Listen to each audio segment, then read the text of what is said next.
The practice of S3X mastery and semen retention will end both toxic masculinity and femininity in this world.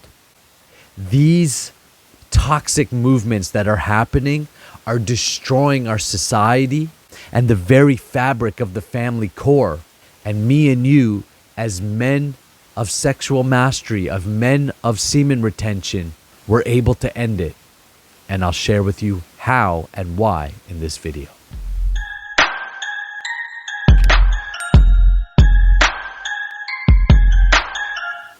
Hi, my name is Nakula and I help men master their S3X energy so you can become a powerhouse both in and outside the bedroom.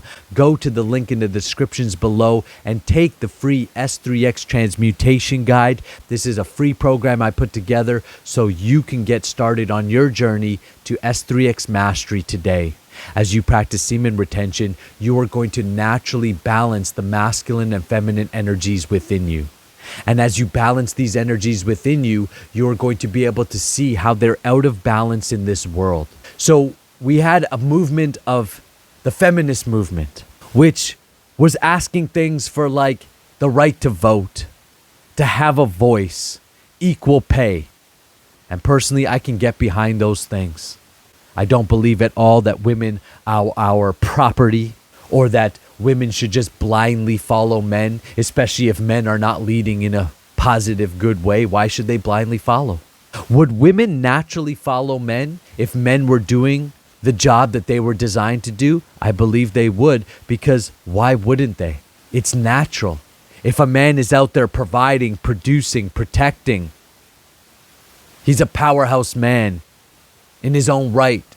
He's doing good. He's a man of high character and values. He's got morals in which he lives by. He can be dependable. Why wouldn't she want to follow? Why wouldn't she support that? The only reason she wouldn't want to do that is because she doesn't feel safe enough for you to do it. I've had women tell me, I would love to follow my man, but he's not stepping up.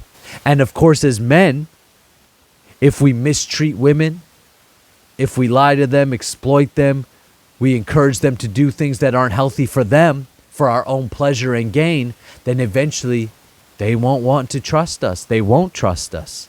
So the feminist movement happened because women felt that they weren't being heard, provided for, or protected for.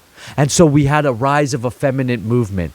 Now, that came with its own problems, because as more women decided to go out into work and more women decided to become more independent from men, it had a natural repercussion that women were no longer at home with the children. So who's bringing up the kids? The government is now bringing up the kids. Kids are now being raised by government institutions, and government institutions are controlled by corporate interests. So who's bringing up the kids? The corporate interests, and the corporate interests are interested in profit only. When you have corrupt men and men who are full of greed and who only think of finances, then what you do is you end up getting this trickle effect where we're brought up in a society where all of our values are based around money. Money is not bad in itself. Money is a tool, and it could be a tool for positive change. It could be a tool to supply wealth. I think it's a better system than the barter system. You know, some of my friends, say, we got to get back to the barter system. I don't think that that's the most efficient way. I think that a strong, solid financial system is good. For example, the gold standard, where money is actually backed by something tangible and real, something that can't just be printed out of thin air. What our money system is now is a debt-based system. I don't think it's right. I think it's corrupt inherently.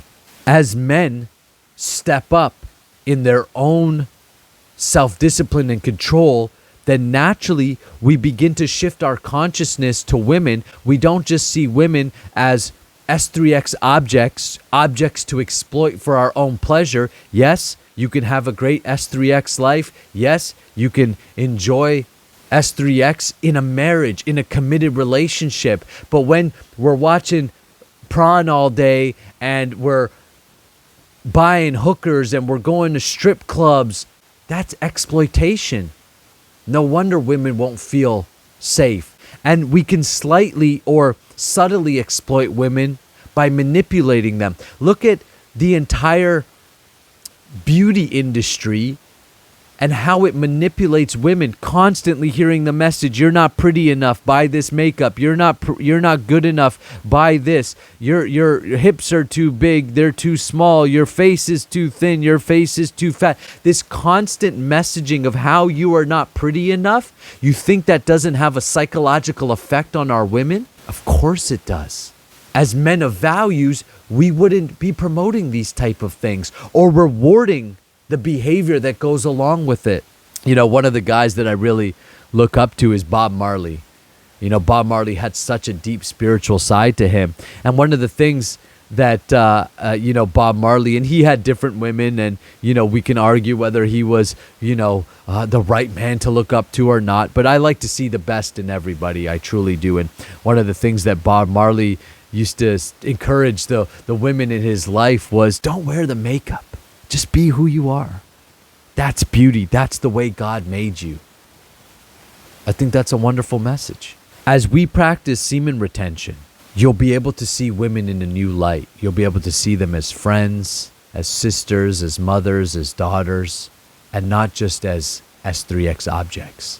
And that automatically is going to make women feel much safer around you, which is going to help them unleash their femininity, which is going to put them into their natural roles as nurturers, caregivers, people who bring beauty to our life. Like, come on, guys, we know if it was up to me and you, we would live in four walls, right? And there would be no art or beauty or anything nice generally, because that's a feminine energy. Women bring so much great things to our life. Now, as the feminist movement continued to happen, we started seeing the rise now of toxic femininity, where now it's, I hate men, I don't need a man. Men are bad, men are evil, men have corrupted the world. And so to respond to that extreme type of feminism, you get this now extreme type of masculism, which is like this red pill stuff where it's like we're going our own way. But that doesn't make sense because, see, men in that particular space, they're just angry. They say they don't need women, but yet they still want to have S3X with women, so you still need a woman. They say, we should go our own way, but yet you want to be a father, you want to have kids, so you need a woman. So you want to go your own way, but not completely, because you still want a woman to find you attractive, to have S3X with you, to have a baby with you.